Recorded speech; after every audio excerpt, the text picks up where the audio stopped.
اگر عمران خان صاحب چاہیں تو وہ ملک سے باہر جا سکتے ہیں, بٹ دین اگین وہ ایک ہارڈ اینڈ فاسٹ اسٹینس ہے اور وہ ایک مختلف طریقے سے اپنے آپ کو سامنے لے کے آنا چاہتے ہیں عمران خان صاحب کہ جناب جیسے میاں نواز شریف صاحب چلے گئے تھے باہر یا کوئی اور باہر چلا گیا تھا, میں اس طرح نہیں کرنا چاہتا. لیکن وہ اگر چاہیں تو وہ کسی وقت بھی کوئی بھی آئی وڈ سے کہ اتفاق رائے سے باہر جانا چاہیں تو جا سکتے ہیں, چاہے وہ انگلینڈ جانا چاہیں یا کسی اور ملک میں جانا چاہیں.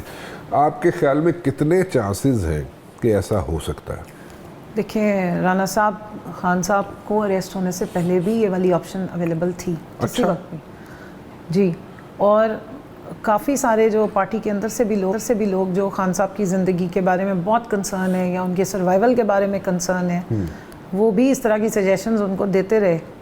لیکن آپ نے ان کی بیان سنا ہوا ہے کہ انہوں نے کہا کہ میں خون کے آخری قطرے تک لڑوں گا, کئی دفعہ کہتے ہیں آخری گیند تک لڑوں گا, کئی دفعہ کہتے ہیں خون کے آخری قطرے تک لڑوں گا, اور میں نے اپنا ملک کبھی بھی نہیں چھوڑنا. اریسٹ سے پہلے تک بھی اس طرح کی جو جہاں تک مجھے پتہ ہے کہ اس طرح کے آفرز اور اس طرح کی ڈیلز جو ہیں وہ ان کے لیے اویلیبل تھیں. بٹ وہ بہت اسٹرکٹلی جو انہوں نے بات کہی ہے وہ اس کو فالو کریں, because he believes in what he is doing.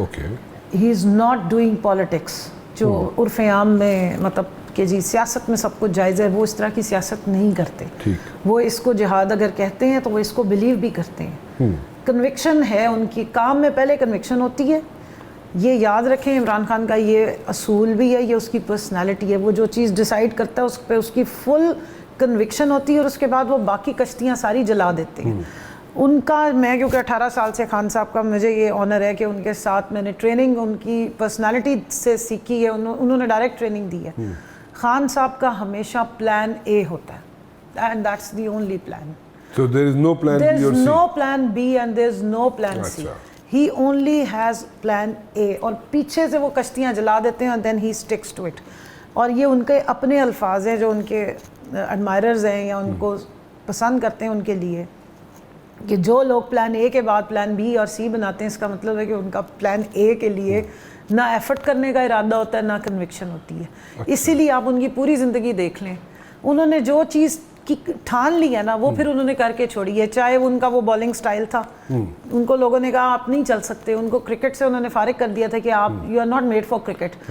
4 سال بعد وہ واپس آئے, اس نے پوری دنیا کو بتایا کہ میں کرکٹ کا بادشاہ ہوں. اور وہ پلان اے کے تحت انہوں نے اپنا پورا سٹائل چینج کیا. پھر آپ چاہے ورلڈ کپ ہو گیا, پھر آپ دیکھ لیں شوکت خانم ہاسپٹل ہو گیا جس کو لوگ کہتے تھے امپاسبل, نمل یونیورسٹی ہوگی امپاسبل, ابھی پھر جی وہ سیاست میں آنا امپاسبل, کوئی پارٹی بن جائے گی امپاسبل, لیکن وہ بنی, اس نے پیک ٹچ کی. خان صاحب کا پرائم منسٹر بننا واز امپاسبل. پاکستان میں 2 پارٹی سسٹم تھا جس کو کوئی بریک نہیں کر سکتا تھا. آج وہ اکیلا بندہ ہے جس کے اوپر ہاتھ رکھ کے کنگ میڈاس والا ٹچ آ گیا ہوا ہے کہ جس کے اوپر ہاتھ رکھ دے عوام کہتی بس ٹھیک ہے عمران خان نے کہہ دیا تو کافی.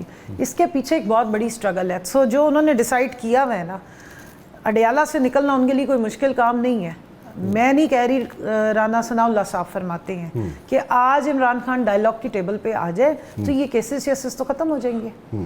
یہ ایک دفعہ نہیں, کوئی 4 دفعہ on record TV talk shows میں آ کے وہ بیان کرتے رہے ہیں. سابق انٹیریئر منسٹر رہے ہیں جناب, آپ کے پنجاب کے وہ لاء منسٹر رہے ہیں, کہ کس پورٹ فولیو پہ ایک سینئر اپنی جماعت کا آدمی اور وہ آ کے ایسے بیانات دے رہے ہیں کہ اور عمران خان صاحب کو گرفتار کرانے والوں میں, ان کے اوپر فیک کیسز بنانے والوں میں ان کا بھی بہت بڑا ہاتھ ہے. یہ انٹیریئر منسٹر تھے اس وقت جس وقت خان صاحب کی اریسٹ ہوئی ہے. تو وہ فرماتے ہیں کہ اگر آج یہ ڈائلاگ کی ٹیبل پہ آ جائے تو یہ کیس ویس تو کوئی مسئلہ ہی نہیں ہے. تو پھر آپ اندازہ لگا لیں کہ یہ والی آفرز تو بہت پرانی اور بہت چھوٹی ہیں, یہ آفر وہ نہیں لیں گے. So he is not going to go for this offer. میں جتنا خان صاحب کو جانتی ہوں نا, there is only plan A. There is no plan B, there is no plan C. یہ آفرز ان کو اریسٹ ہونے سے پہلے بھی دی گئی تھی. اوکے, اچھا. اور لنڈن ہی وہ چھوڑ کے پاکستان کی وہ اپنی مطلب آپ سوچے کہ بچے, بیوی, جائیدادیں, ہر چیز اس بندے نے تو زندگی کے بہت سٹارٹ میں گیو اپ کر دی تھی. London is no attraction for ہم. بچوں سے ان کی بات نہیں ہونے دی جا رہی ہے. جب میری ملاقات ہوئی نا, وہ ہر دفعہ ایک بات کر رہے ہوتے ہیں, وہاں پہ درخواستیں لکھوا رہے ہوتے ہیں وکیلوں سے کہ ان سے کہو کہ میری آتھرائز یہ ہے جیل مینول کے مطابق ایک ایکس پرائم منسٹر کا جو پروٹوکول بنتا ہے جس نے کوئی جرم بھی نہیں کیا ہوا, ہی از اے پرزنر آف کانشنس, ضمیر کا قیدی ہے. تو اس کا یہ بنتا ہے پروٹوکول کہ وہ ہر ہفتے اپنے بچوں سے بات کر سکتے ہیں. کئی مہینے گزر گئے ان کے بچوں سے فون پہ بات نہیں کرائی جا رہی, میٹنگز نہیں ان کی فیملی سے ہونے دی جاتی ہیں. ہر دفعہ وہ درخواست لکھوا کے جمع کرا رہے ہوتے ہیں, پتہ نہیں وہ جاتی کدھر سے میٹنگ نہیں ہوتی ان کی وائف سے صرف 30 منٹ کی ایک ہفتے میں میٹنگ کرائی جاتی ہے. بہنیں ان کی پیشیوں پہ آتی ہیں, ادروائز ان کی الگ سے میٹنگز نہیں ہو رہی. اچھا